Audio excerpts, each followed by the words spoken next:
Sebelum melanjutkan, jangan lupa subscribe dulu, terima kasih. Bab 459, menganggapnya orang bodoh hanya karena penampilannya. Kakak kedua, lihat saja wajah bodoh itu, kakak keenam berkata pelan di belakang Gu Ziling. Aku benar-benar bersimpati dengan kakak ketiga. Gu Ziling juga melihat ke arah Huran. Memikirkan bahwa putri keluarga Hu benar-benar seorang yang setengah bodoh. Dia berusia lebih dari 20 tahun, tetapi dia masih suka bermain dengan benda-benda kewanitaan. Mungkin misi kakak ketiga di masa depan adalah merawat gadis itu. Meskipun demikian, kakak ketiga tidak mengatakan apa-apa lagi dan langsung berjalan ke Seng Tua. Nona Hu takut pada orang asing, jadi tidak perlu menunggu kami. Lakukan saja apa yang kamu mau. Orang tua itu menatapnya dengan pandangan penuh arti dan bertanya, apakah kamu yakin bisa merawat gadis seperti dia? Sepertinya aku tidak bisa memutuskan apakah aku bersedia atau tidak. Dan karena itu, kau tidak boleh mengoceh terus-menerus tentang hal itu, atau aku akan menganggapmu menabur garam pada luka orang lain. Jaga baik-baik Nona Hu karena kau sudah dekat dengannya. Tanyakan saja pada kepala pelayan jika kau butuh sesuatu. Kakak ketiga mengangguk datar. Aku akan mengembalikan kebebasanmu saat kau sudah menikah. Kau tahu apa yang kutakutkan, kakak ketiga. Kakak kedelapan sudah meneleponku, jadi apa yang kamu khawatirkan tidak akan pernah terjadi. Setelah mengucapkan kata-kata itu, kakak ketiga menyuruh kepala pelayan menyiapkan beberapa makanan ringan yang lezat dan karpet, lalu segera kembali ke Huran. Saat dia melihatnya tertawa terbahak-bahak saat membaca manganya, kakak ketiga merasakan kelegaan yang misterius. Merupakan suatu bentuk kebahagiaan memiliki istri seperti dia, bukan? Setidaknya, dia tidak harus berjinjit di sekitarnya atau berdebat.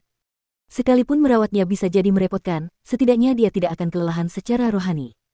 Mengapa kamu tersenyum, saudaraku? Xiaoran, bisakah kau memberitahuku siapa yang lebih tampan, aku atau yang ada di mangamu? Kakak ketiga bertanya pada Huran dengan santai. Anda. Kakak ketiga tersenyum mendengarnya. Bagaimana mungkin dia tidak senang dengan pujian itu? Setelah menyelesaikan manga tersebut, Huran mulai menjahit pakaian untuk sang putri sekali lagi. Kakak ketiga memperhatikan saat dia dengan cekatan memotong dan menyulam kain, tiba-tiba menyadari bahwa hal-hal kecil itulah yang membuatnya bahagia. Di dekatnya, Gu Ziling tersenyum penuh arti sambil memperhatikan Huran. Tampaknya posisinya sebagai menantu keluarga Seng tidak akan tergeser dalam waktu dekat. Dengan IQ Huran, dia akan mempermainkannya sampai mati. Tak lama kemudian, tibalah waktu makan siang bagi keluarga Seng. Kepala pelayan menghampiri dua orang yang sedang duduk di rumput dan meminta mereka untuk pergi ke ruang makan. Menurunkan rok di tangannya, kakak ketiga bertanya kepada Huran, apakah kamu lapar, Xiaoran? Dia cemberut dan mengangguk. Lapar. Kalau begitu, haruskah kita pergi makan, dan kembali untuk menyelesaikan semuanya? Tidak, ayah bilang kita harus selalu menyelesaikan apa yang sudah kita mulai. Aku akan menyelesaikannya. Kakak, kamu harus makan dulu. Kalau begitu, bagaimana kalau aku membawa makanannya ke sini? Tidak, ayah bilang kita harus selalu makan di ruang makan. Ayo, kakak. Xiaoran akan datang nanti. Meskipun demikian, keluarga Seng tidak mau mulai makan tanpa Huran di meja makan. Itulah sebabnya kakak ketiga terus menemani Huran, tetapi seiring kemajuannya, butuh waktu 1 jam lagi hingga dia selesai menjahit rok itu. Tak lama kemudian, Gu Ziling keluar untuk mendesak mereka. Kakak ketiga, sudah waktunya makan siang. Kamu harus mulai makan. Sisakan sedikit untuk kita. Kakak ketiga segera menjawab. Bersikaplah pengertian, seluruh keluarga sedang menunggu kalian berdua. Dan kamu seharusnya tidak terlalu akomodatif terhadap Nona Hu, anak-anak muda dibujuk, dan aku akan melakukannya jika kamu tidak bisa. Kakak ketiga bangkit dari rumput mendengar perkataannya, dan memberi isyarat agar Gu Ziling mencoba melakukan apa yang dikatakannya. Sambil menggelengkan kepalanya, Gu Ziling berjalan ke depan Huran dan berjongkok di depannya. Nona Hu, ada banyak makanan lezat di ruang makan yang disiapkan oleh Anda. Ayo kita makan, oke? Aku tidak mau. Huran menolak dengan tegas. Aku akan membantumu memakai rok setelah kamu makan. Sudah kubilang aku tidak mau. Suara Huran semakin keras. Kau benar-benar menyebalkan.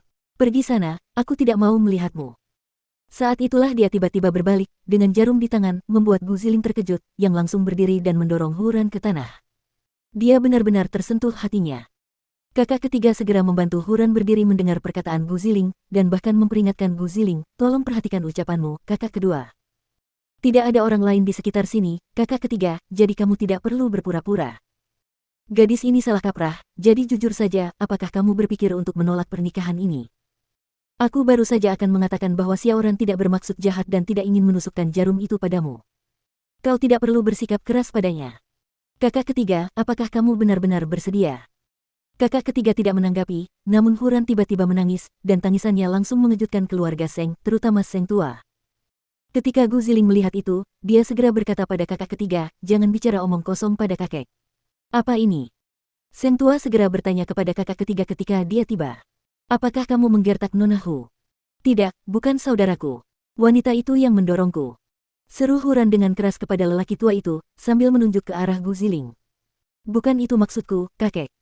Aku kesini untuk mengajak mereka makan siang, tapi Nona Hu mencoba menusukku dengan jarum.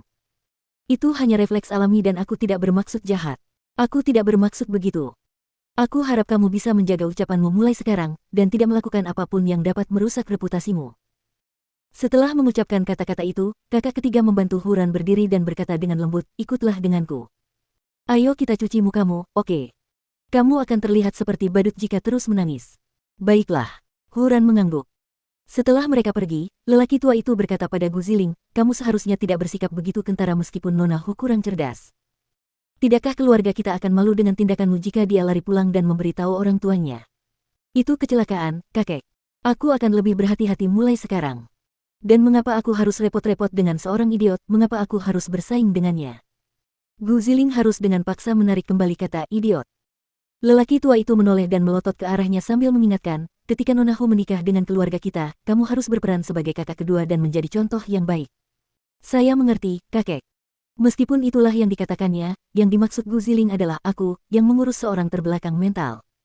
Di kehidupan selanjutnya, mungkin. Kembali ke rumah, kakak ketiga sedang membantu Huran membersihkan wajahnya ketika dia bertanya dengan rasa ingin tahu, kakak, adik itu sangat galak. Apakah dia juga selalu menindasmu? Jadi, kamu sebenarnya ingin membalas dendam padaku, Xiao Ran? Tanya kakak ketiga. Ya. Huran mengangguk dengan penuh semangat. Tidak apa-apa, mulai sekarang, menjauhlah darinya saat kamu melihatnya, agar kamu tidak terluka. Oke. Kakak ketiga menginstruksikannya dengan serius. Tapi bagaimana jika dia menindasmu? Dia tidak akan berani. Huran tertawa terbahak-bahak saat itu, meski sebenarnya dia tertawa dingin di dalam hati. Gu Ziling jelas tidak bisa diremehkan, tetapi untungnya, calon suami Huran tidak menyerah pada keinginan saudara perempuannya yang kedua. Apakah dia benar-benar menganggapnya orang bodoh, hanya karena dia terlihat seperti itu?